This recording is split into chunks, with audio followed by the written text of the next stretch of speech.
noite, Mendonça. Boa noite, doutora Clécia. É uma satisfação estar aqui contigo. Quero cumprimentar meu amigo de longas datas, o Wilker, o Alberto, o Lucas, o Gabriel, que está lá fora, o Naldinho e a Gabriela, que estão comigo. É uma honra e bênção estar aqui contigo para dialogar sobre os temas que você achar necessário. É muito bom ter você aqui. Eu vou chamar de você, que assim, você é muito jovem, né? E muito bom conhecer sua esposa, que está aqui, Naldinho, que é socorrense, né? Já bateu aquele papo. Mas minha gratidão por estar hoje conversando com um dos políticos do estado de Sergipe, muito importante, e que eu considero que foi uma perda absurda na Câmara Federal, você não ter voltado, retornado. Mas os planos de Deus, quem sabe Ele nos revelará em breve, né? Quem sabe, né? Amém, amém. O povo reconheça esse homem técnico, esse advogado, né? Que tem especialização em tributário, em direito internacional, né? Isso, quando ele chegou, eu perguntei, tá advogando? Né? E aí, me conta um pouquinho da sua história. Bom, você fala da história política, não é? História política. Bom, eu comecei como vereador em Aracaju, né? Exatamente numa legislatura em que as câmaras municipais tinham o dever de elaborar as leis orgânicas dos respectivos municípios. Então eu já comecei com o desafio de ser o relator da lei orgânica do município de Aracaju. Nesse período, eu, lógico, digo que foi o melhor aprendizado na Câmara Municipal de Aracaju. Com um desafio tão complexo, elaborar uma lei orgânica para quem tinha o objetivo de continuar na vida pública, especialmente no cargo legislativo, foi a melhor escola, foi onde eu verdadeiramente aprendi, e a partir daí, né, novos desafios surgiram e por sucessivos mandatos no legislativo em esferas distintas, eu sempre procurei formatar projetos de lei e corresponder à expectativa da população.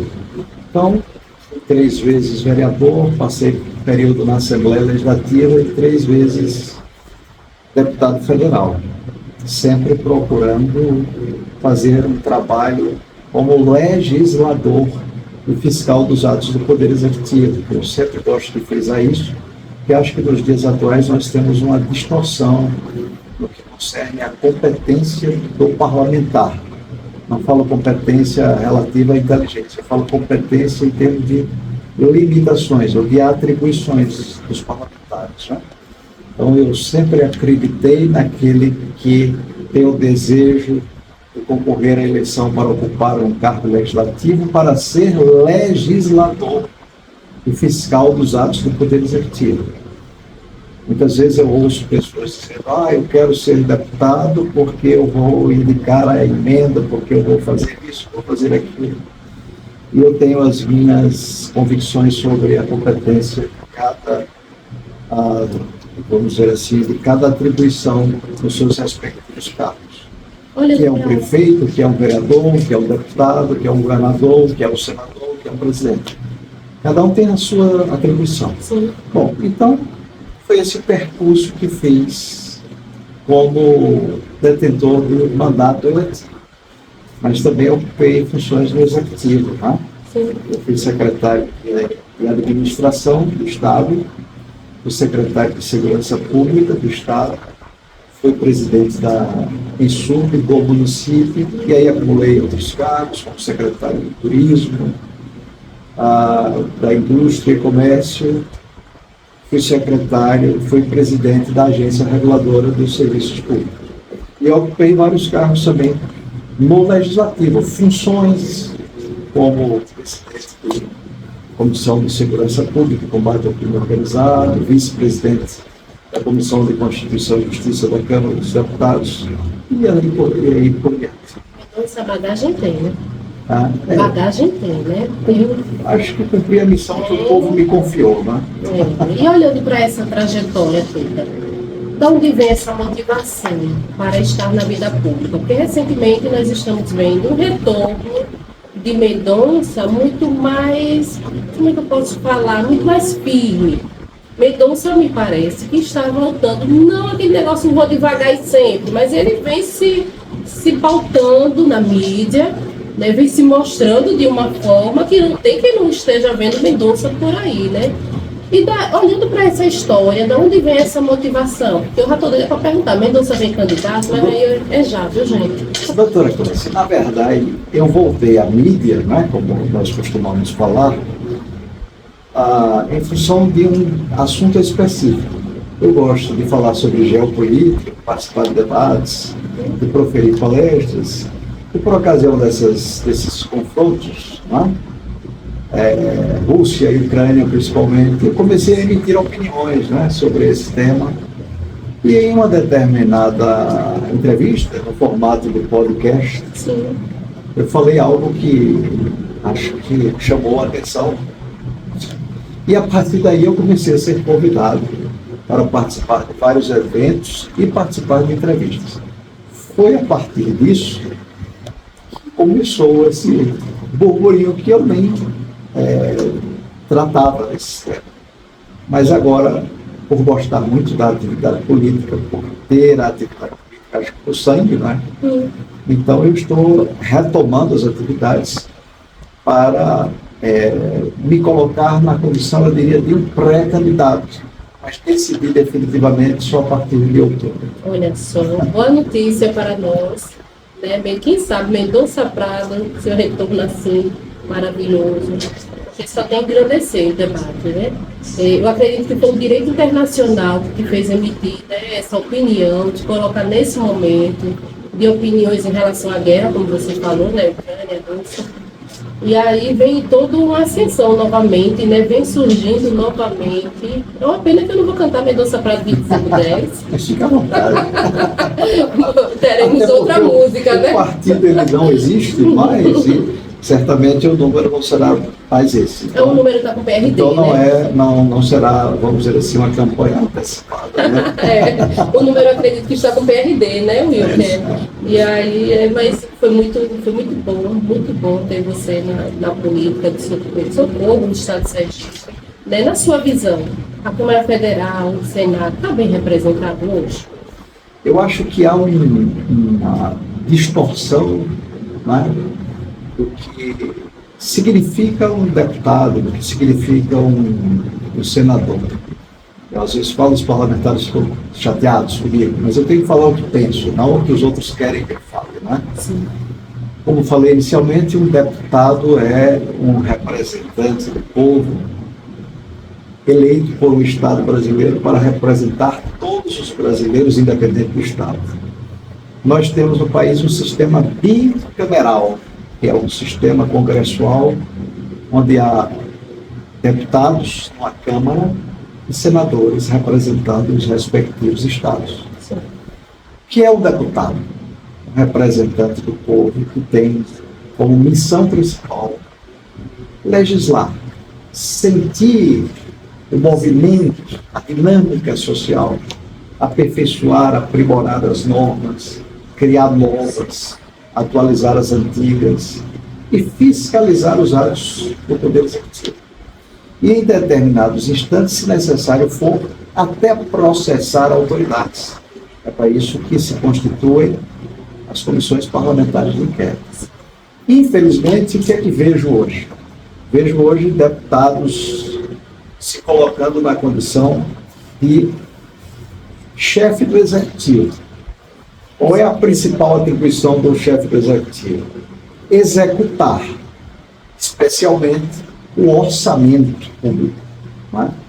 Então, eu sempre digo que quando eu fui deputado federal, o Congresso tinha direito a emendas parlamentares. Por exemplo, os congressistas naquele período, eles indicavam 2,5% do orçamento da União, no Brasil, um país de, hoje, 213 milhões de habitantes. Os Estados Unidos, o país mais rico do mundo, tem 300 deputados, nós temos 513. Os Estados Unidos têm 300 deputados, eles indicavam naquele período 1,5%. nós indicávamos 2,5%.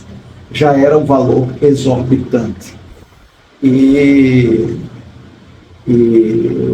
hoje, o congressista, ou a soma de todos os congressistas, indicam 25%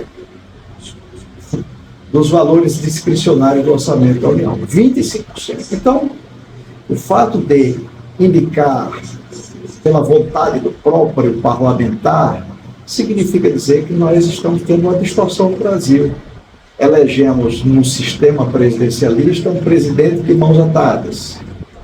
Um presidente que, seja ele quem for, vai estar assessorado por técnicos, por servidores públicos de carreira, que analisam dados estatísticos para aplicar os recursos públicos nos projetos, nos programas, e que, infelizmente, ninguém tem condições, porque o Congresso leva 25% do dinheiro. Aí eu não vou falar nem para o quê, porque cada um tem a sua maneira de destinar os recursos. Então, o que é que eu acho? Eu acho que está havendo uma distorção no sistema político, prejudicando sobremaneira a população brasileira.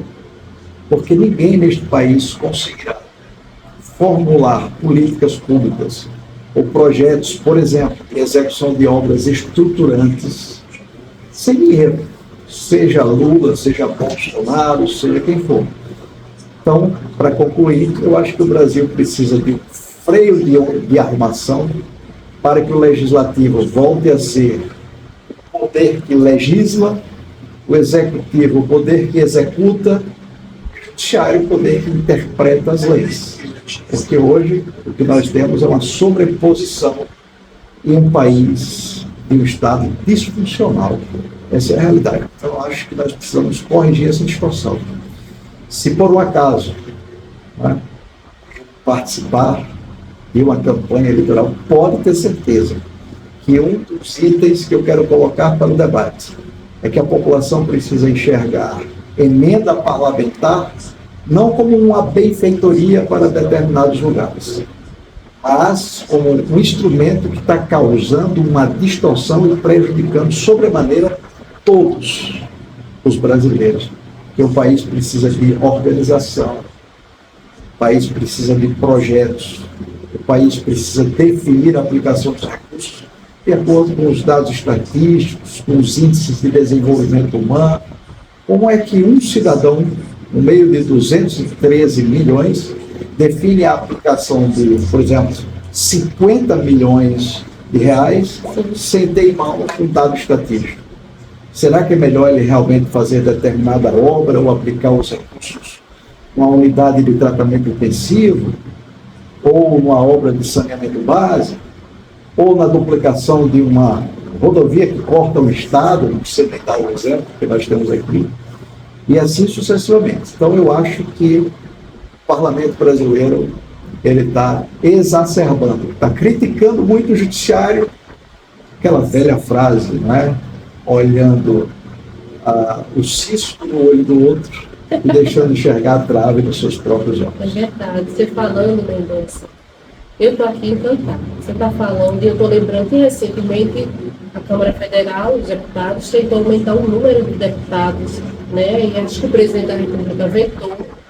Eu ainda não sei como é que está essa situação, mas tentou aumentar o número, um aumento maior de gastos. Quando você fala das emendas, nós temos o orçamento secreto, né? Emendas via PIX. Nós temos hoje em dia tantas anomalias e eu acho que o povo não está meio que entendendo tudo isso que está acontecendo.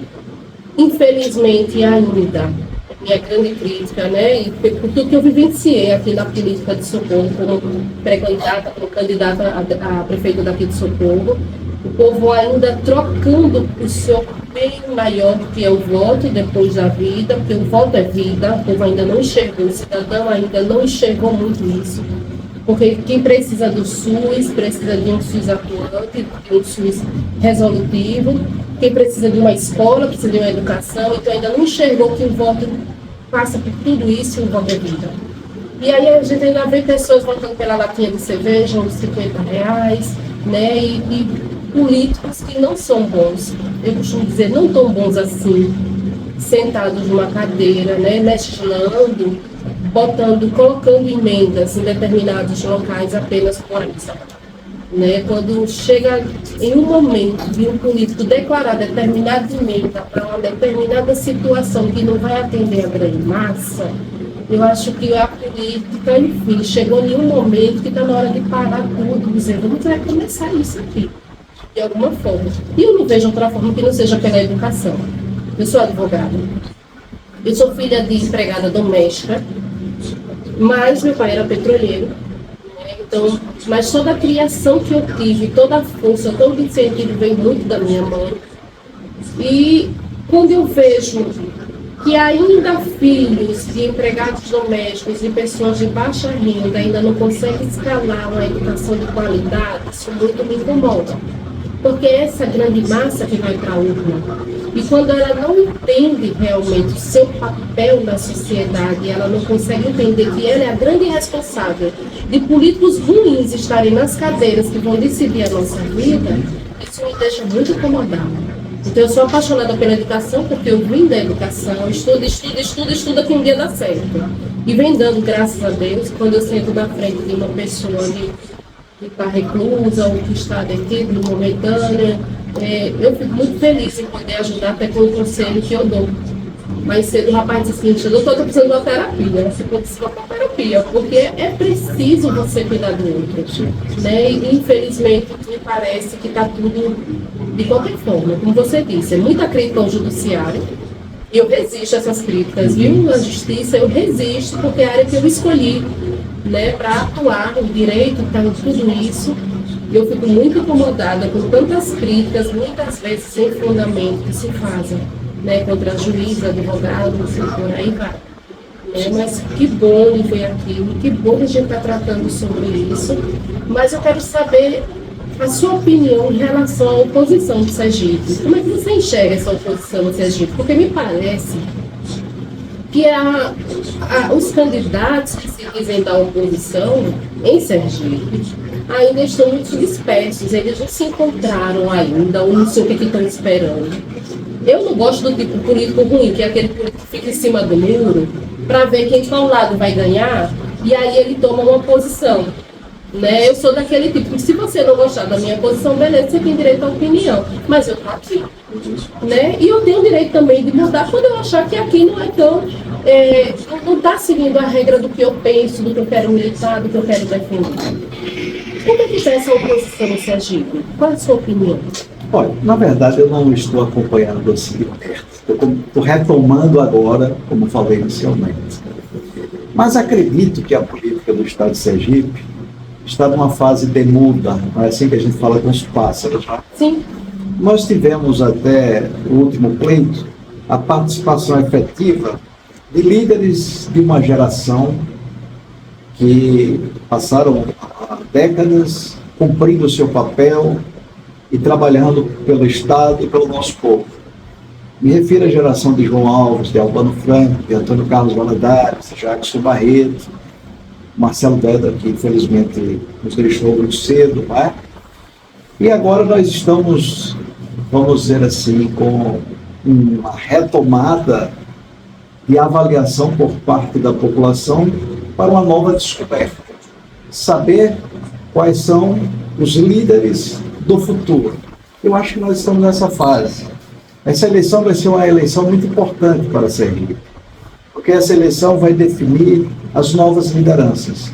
Já temos a liderança do Fábio Mitibieri, que é o governador do estado, temos a liderança da prefeita da capital, daqueles que estão nos cargos executivos atualmente. Mas tudo isso também vai depender da performance nas suas respectivas administrações. Então, os debates, a partir de agora, vai dar uma nova dinâmica política sergipana. Então, eu acho que só a partir de 2026 é que nós vamos ter uma nova fase da política. Nós estamos concluindo um ciclo agora. É o que eu penso.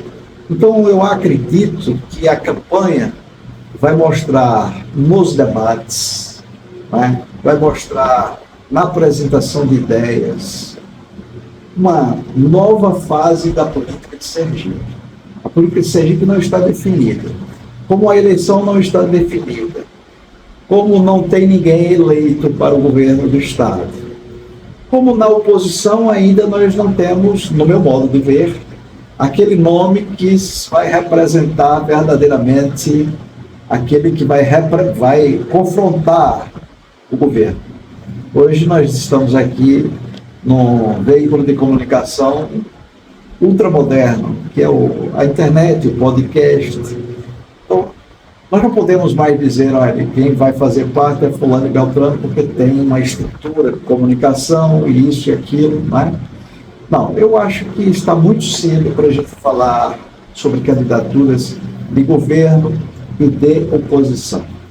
Acho que a partir de outubro nós vamos ter o começo da arrumação para um processo de discussão, de confronto de ideias, e a partir daí é que a gente vai poder avaliar.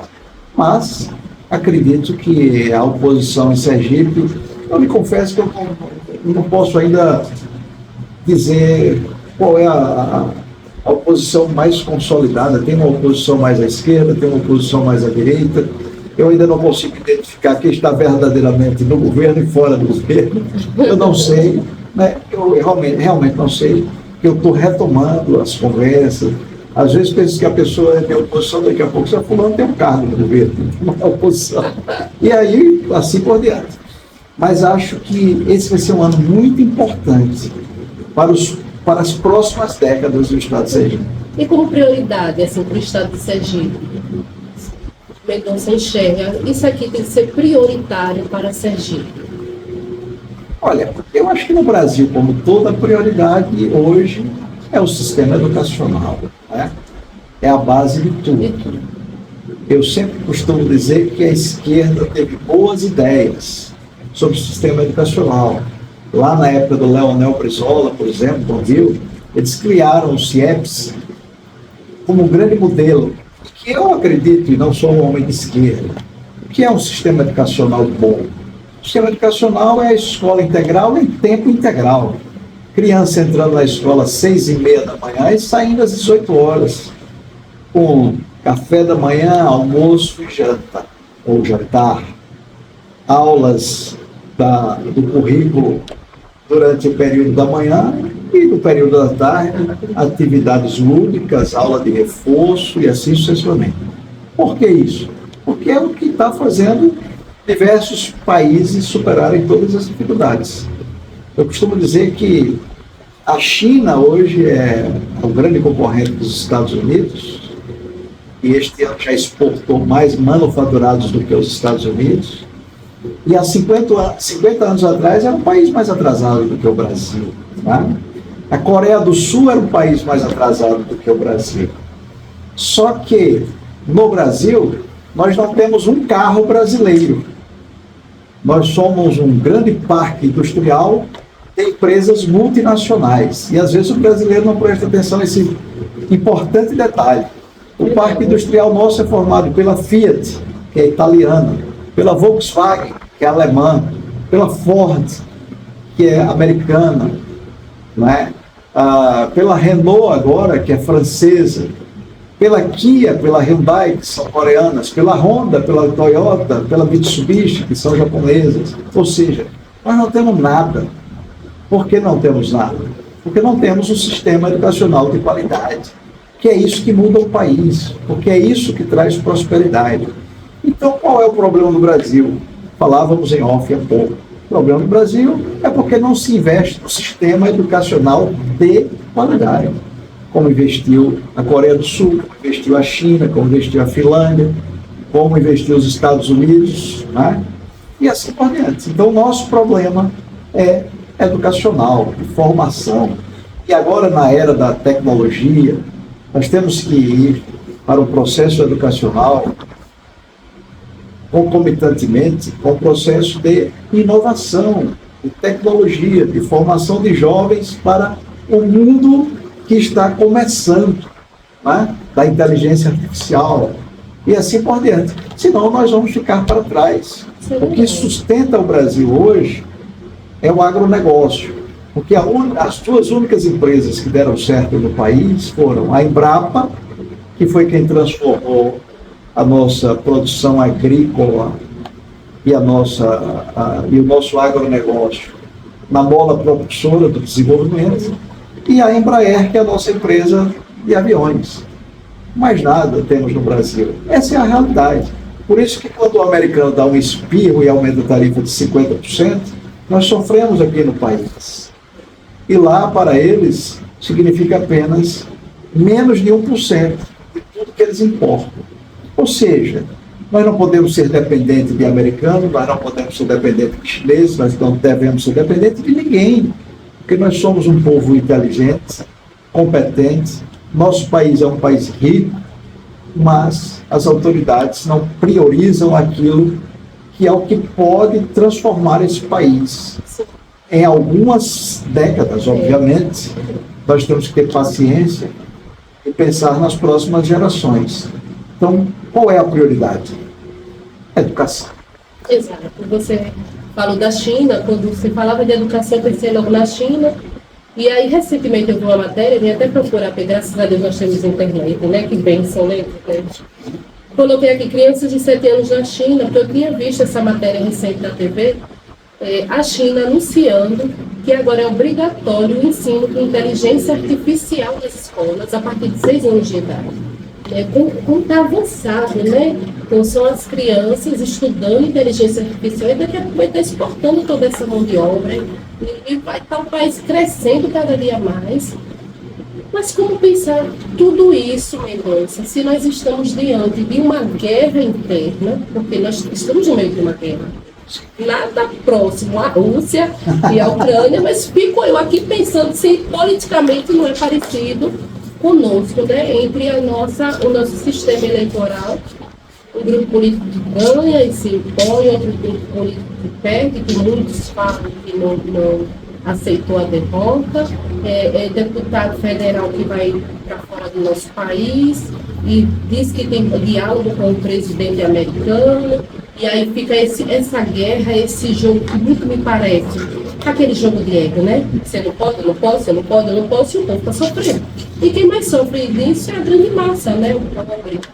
Né? Porque o pobre não está desfrutando, ele não consegue se licenciar do cargo para poder, do seu emprego, para poder ficar por aí tratando da sua vida particular.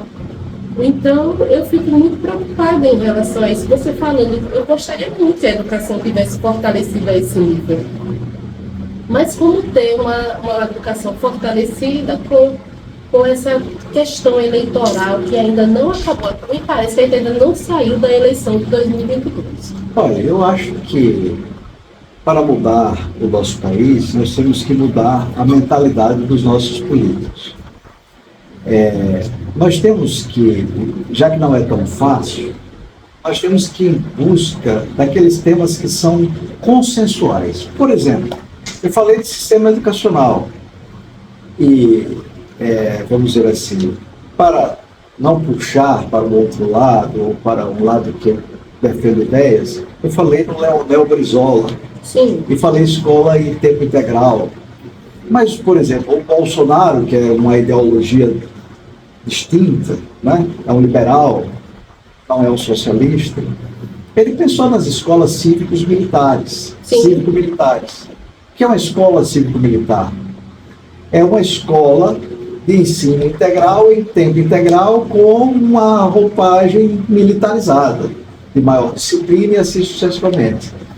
Então, se os nossos políticos de esquerda e de direita compreenderem que não é para ter uma escola ideologizada nem de direita nem de esquerda, mas há um consenso. A escola de tempo integral, escola no sistema integral. Ou seja, eu não vou ter nem o viés do socialismo, nem o viés do liberalismo, mas a minha criança brasileira, ela vai ficar na escola desde o primeiro período até o final da tarde, com toda essa estrutura. Isso já foi iniciado no nosso país, é porque as pessoas esquecem. Aqui em Socorro nós tivemos os SIACs, que era uma imitação do CIEPS. O que foi que os administradores fizeram? Demoliram. Em vez de dar continuidade naquilo que era bom, destruíram. Em vez de instituírem um sistema com base em uma estrutura que poderia ter mudado o país, destruíram. Ah, porque começou com Brizola, depois foi Fernando Collor, aí veio o sucessor, acha que não deve. O problema do nosso país é o que você falou, essa falta de continuidade, essa falta de altruísmo.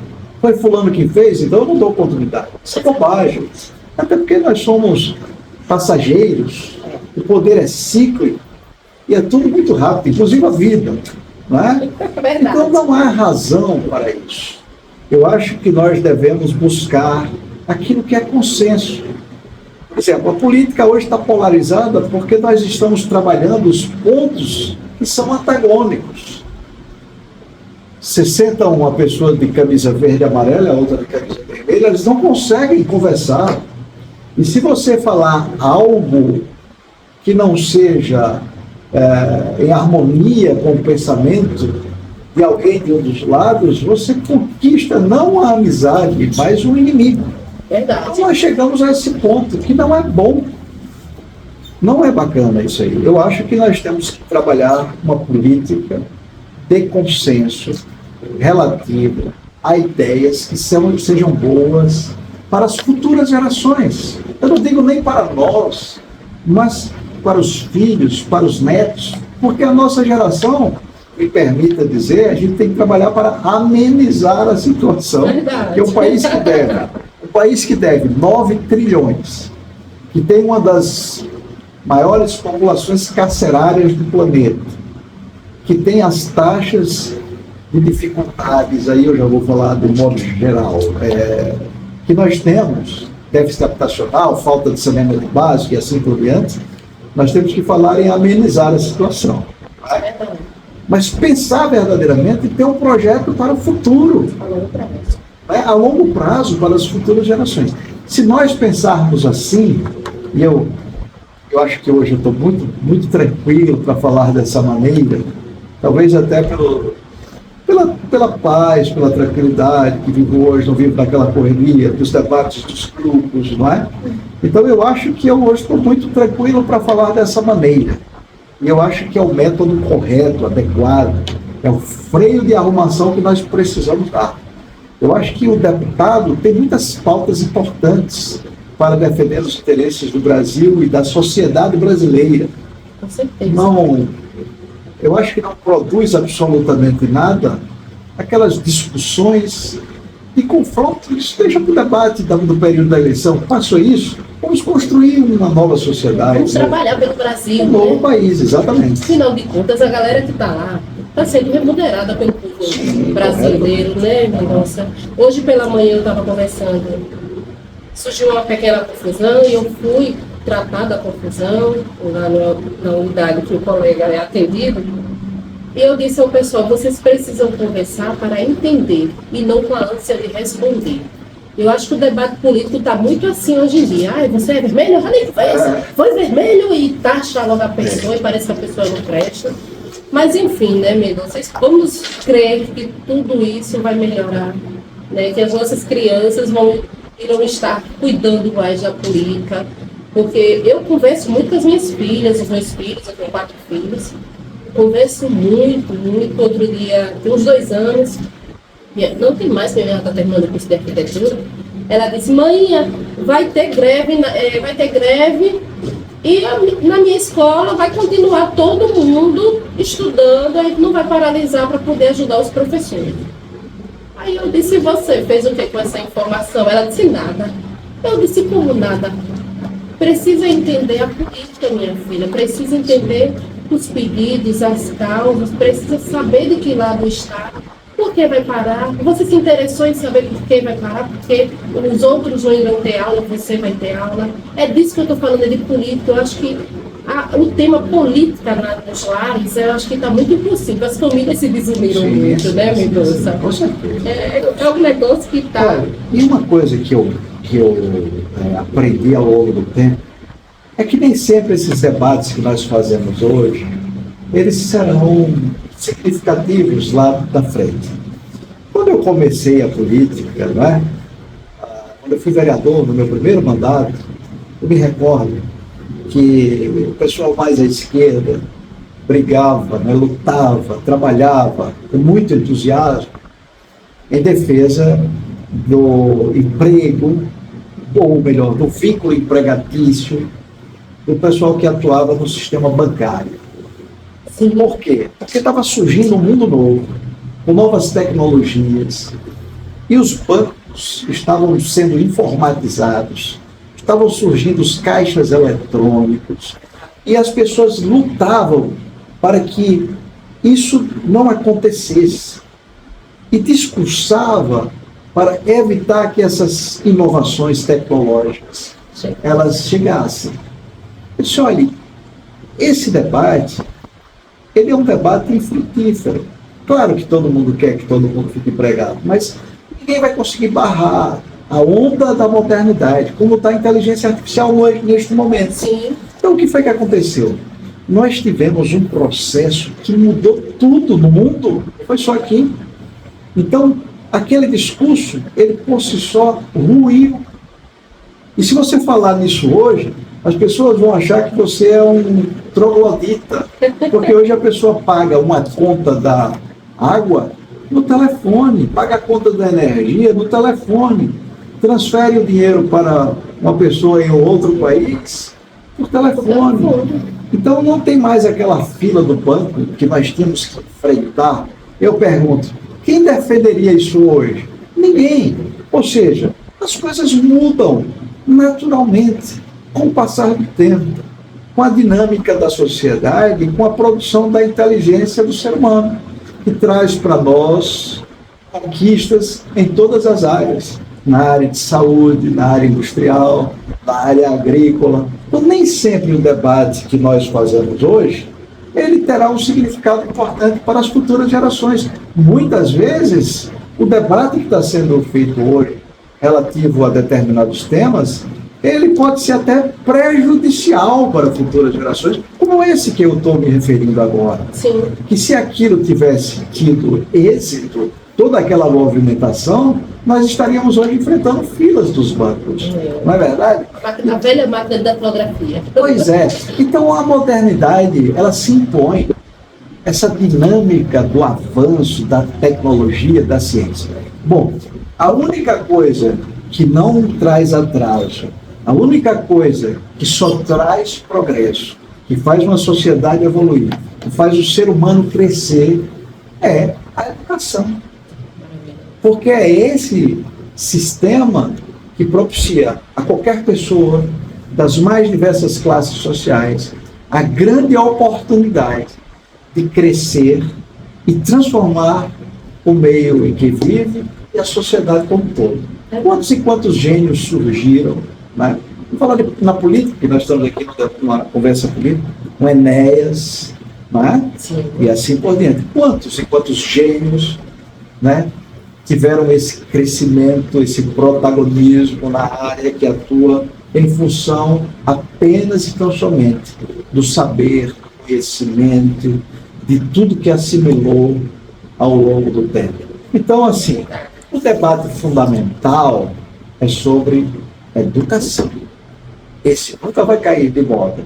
E esse será sempre o mais importante para uma sociedade. Que Deus te ouça, Mendonça. Mas Mendonça, voltando para a política partidária. Vamos lá. Se arrependeu em ter feito alguma aliança ao longo da carreira política? Não, por hipótese alguma. Mendonça só fiz coisas boas. Militou muito com o Dr. João Alves. Sim, né, meu querido João Alves, professor, mestre, Carmo, né? minha madrinha querida. Veja, eu não comecei na vida pública com o Dr. João Alves. Isso é uma interpretação que as pessoas fazem. Meu pai foi político muitos anos. Eu sou filho do ex-deputado Luciano Prado. Meu pai exerceu mandato por mais de 30 anos. Mais do que João Alves, em termos de mandato. Sim. João Alves é o meu ídolo. João Alves foi o meu grande líder, o meu maior mestre. Mas João Alves não era o meu pai. Meu João Alves era o meu segundo líder. João Alves é, na história, o maior homem público de Sergipe. João Alves é quem mais fez por esse estado. E Sergipe só é o que é, graças a João Alves Filho. Então, às vezes as pessoas fazem uma determinada confusão em razão até da Sim. minha vinculação, da minha proximidade, da nossa amizade, né? E por ter sido eu uma figura que foi extremamente beneficiada por esta relação que tive com o Dr. João Alves, né?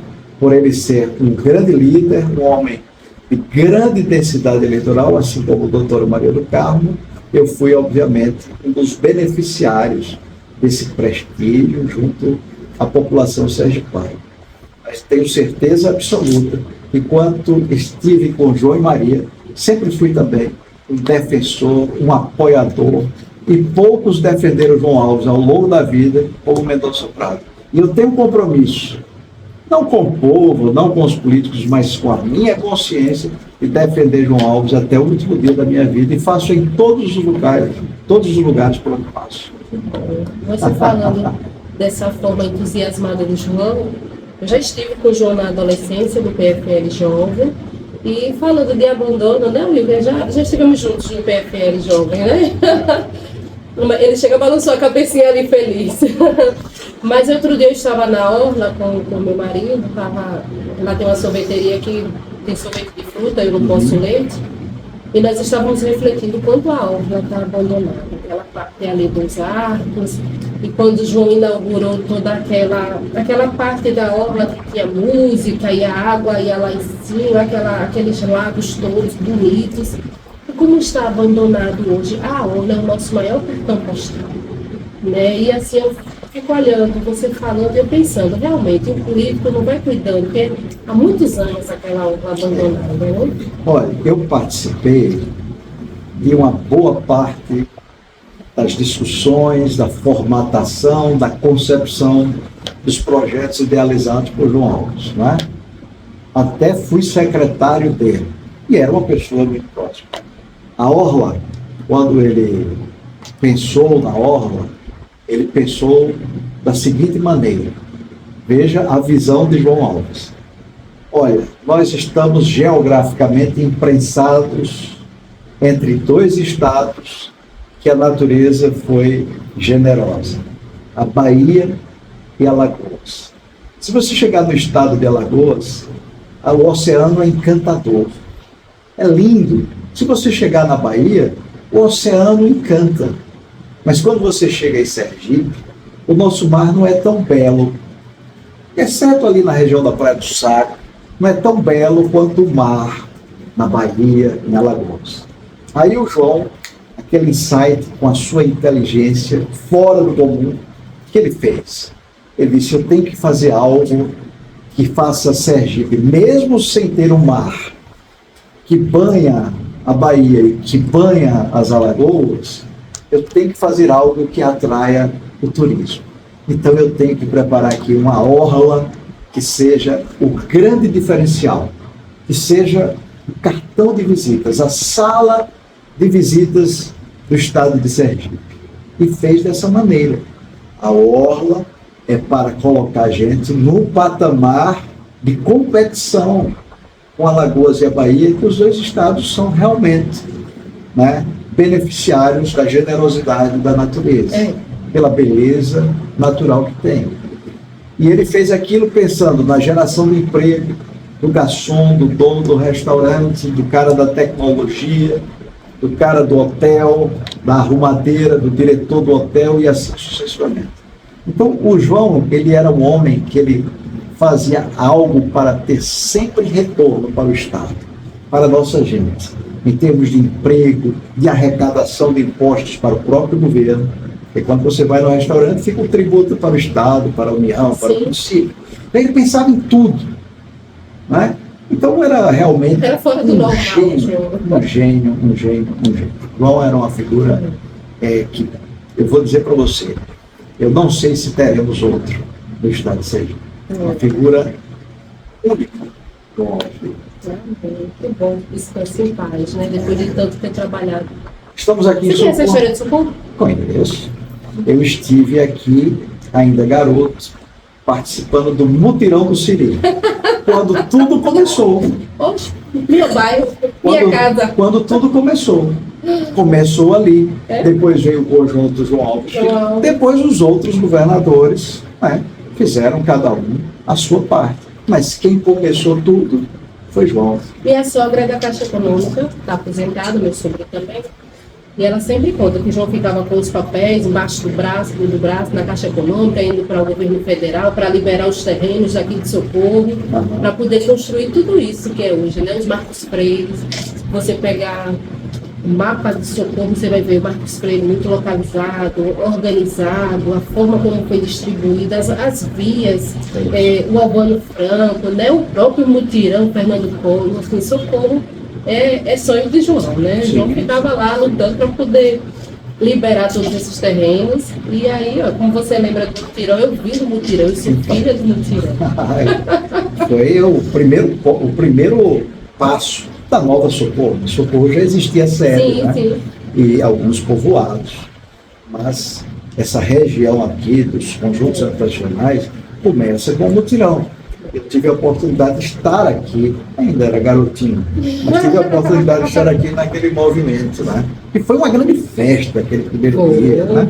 Tanta gente tem gravado na minha memória. A entrega das casas. E não tinha nenhuma ligação com o João Alves. Foi mesmo. Eu vim com o deputado Luciano Prado, meu pai. O seu pai, para que negócio, né? Mas foi uma festa. Socorro é uma cidade maravilhosa. É bom viver aqui. Socorro só não está muito cuidada, né? Socorro é banhada por rios, né? Que precisam ainda ser o nosso grande ponto de. Mas eu estou muito feliz porque estou conversando com você e pensei que você é uma mulher muito inteligente, tem sensibilidade social e tem uma boa visão política. Muito obrigada. Então, se Socorro padece de algumas questões negativas, acredito muito que no futuro nós teremos alguém com uma boa visão para representar o povo socorrense. Que bom, graças a Deus.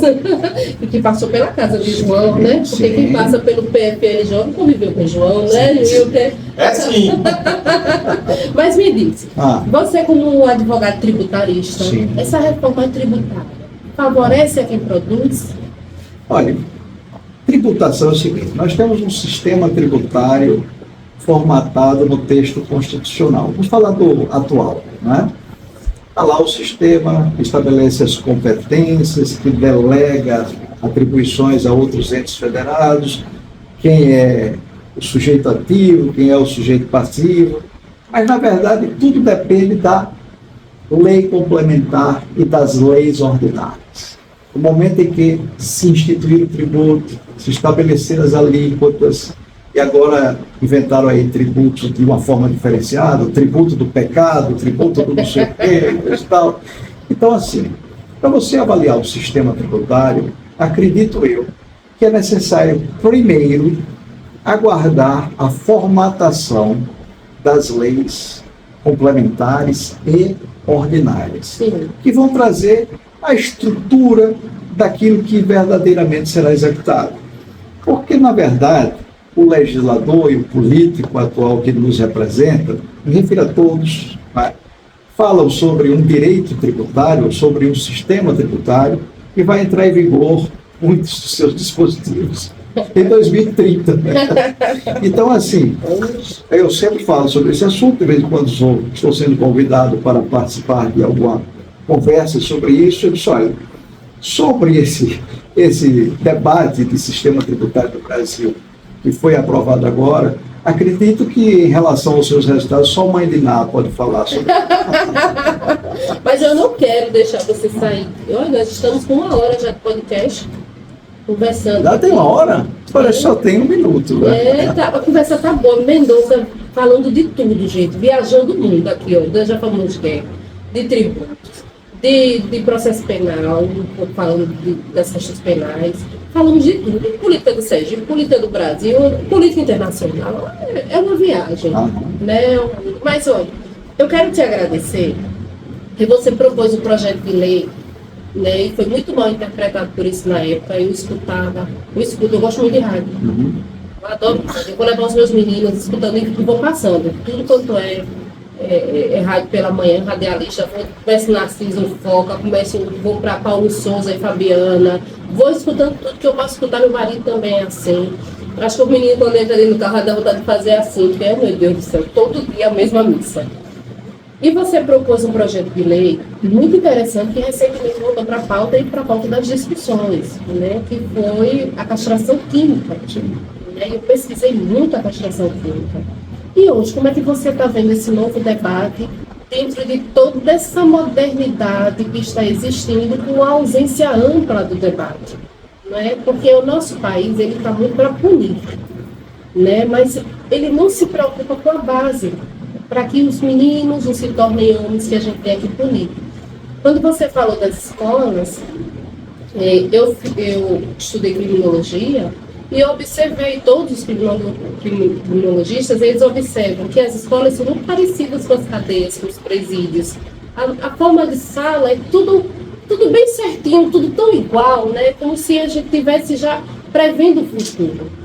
Então, eu queria que você falasse um pouco como você está vendo essa questão da castração química, esse retorno para o debate, essa ofuscação em torno do debate também. Eu quero escutar. Veja, a castração química é um título que deram para distorcer e para levar um debate desvirtuado para a sociedade sobre um tratamento terapêutico. Sim. Na verdade, nós somos feitos de hormônios e outras questões. Eu não sou muito dessa área, muito entendido de biologia, mas sobre a anatomia, essas coisas. Mas o seguinte, quando o cidadão tem uma doença chamada diabetes, ele tem alteração nos níveis glicêmicos. Quando ele tem pressão alta, ele tem alteração em termos de pressão arterial. Tem pessoas que comprovadamente têm problemas psíquicos e muitos outros têm problemas de alterações hormonais. Tem pessoas que têm mais desejos sexuais do que outros e assim sucessivamente. Nós somos, vamos dizer assim, um produto químico, cheio de alterações. Quando você vai ao hospital, você faz uma série de exames e aí você vai compreendendo como é o corpo humano. Esse tratamento terapêutico, se fosse ruim, ele não estaria em execução na Alemanha, no Canadá, em vários estados dos Estados Unidos, na França. Eu estou me referindo aos países mais desenvolvidos do mundo.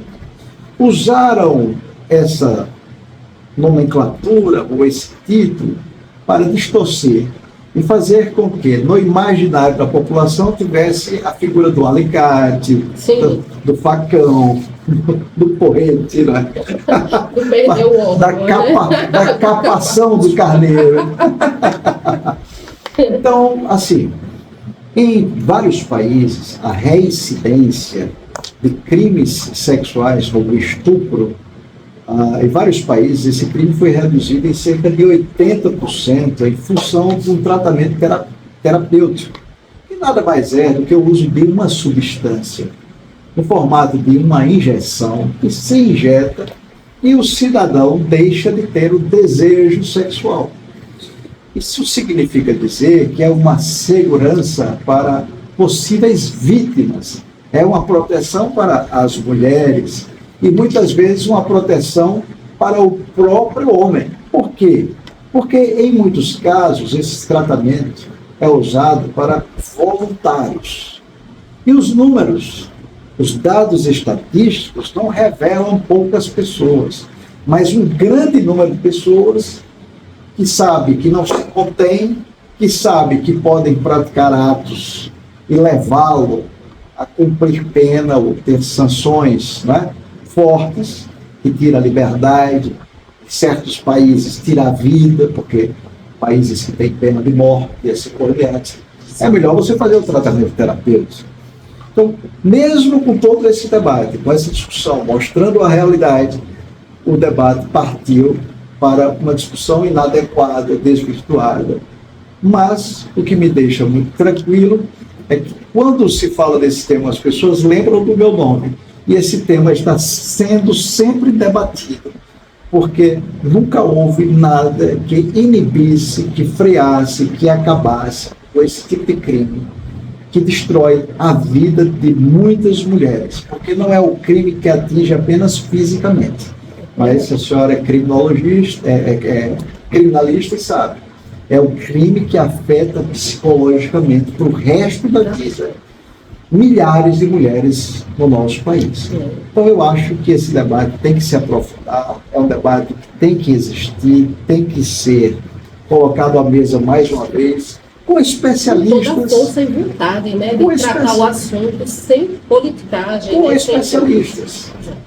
Porque é um tratamento invasivo. Então o diabético não pode tomar insulina. É um tratamento invasivo. Então quem tem a pressão alta não pode reduzir os níveis de pressão com um determinado medicamento, muitas vezes com injeções. Né? Até porque hoje em dia, Mendonça, antigamente, em um passado não tão distante, dizia-se que a mulher era violentada em virtude da roupa, como ela se portava, sentava, cruzava a perna.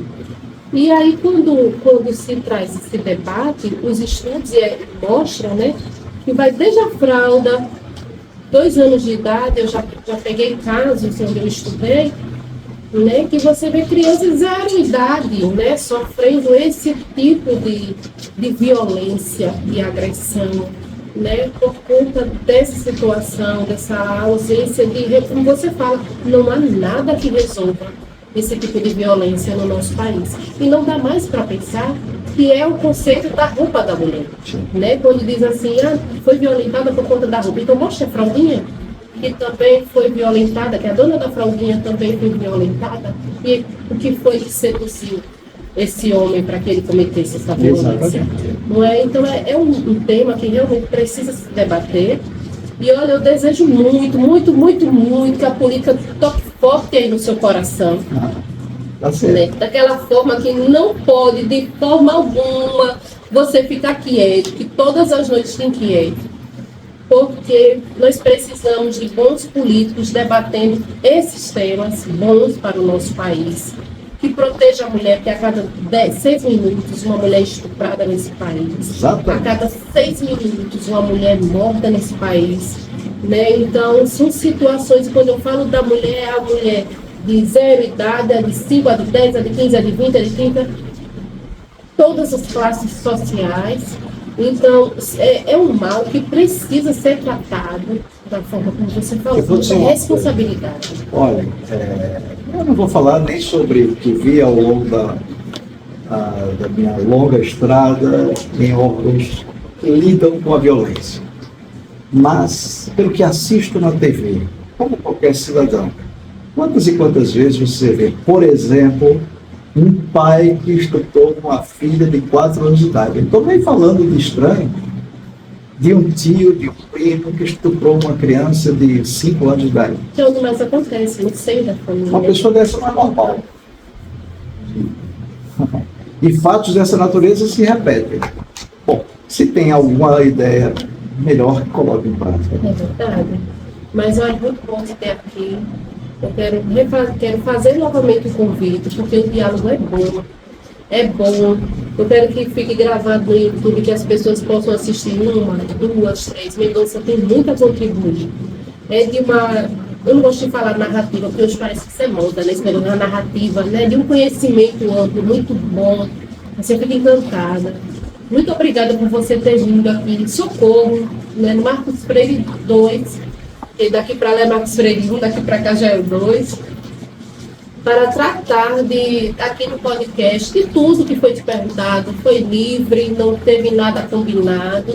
Você chegou, sentou aí, nós tratamos de Sergipe, de Aracaju, um pouquinho de Socorro, né, do mundo. Muito obrigada, Mendonça, por você ter aceitado o convite do meu amigo Ricardo. Eu fui muito feliz quando ele disse Mendonça aceitou. Aí eu já comecei a cantar Mendonça para leve, 5, 10.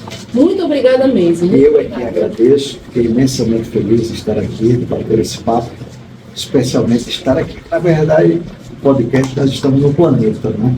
Mas como ele está sediado em Nossa Senhora de Socorro, eu fiquei imensamente feliz de voltar a Socorro. Eu gosto muito de Nossa Senhora de Socorro, tenho muitos e muitos amigos aqui. Espero que todos que estejam aqui assistindo agora ou posteriormente saibam do meu carinho, do meu apreço, do meu amor por essa cidade e pelo povo de Nossa Senhora de Socorro. Muito obrigado. Obrigada. Pelo honroso convite. Muito obrigada a sua esposa que está aqui fora assistindo. né? Ai, meu Deus, o meu amigo aqui que mora na rua A24 também. Maldinho, a Maldinho, Gabriela. Muito obrigada mesmo por ter vindo. Viu, Mendonça? Quero refazer esse convite porque eu quero aprender mais com você. Você dá Sempre às uma ordens. verdadeira aula.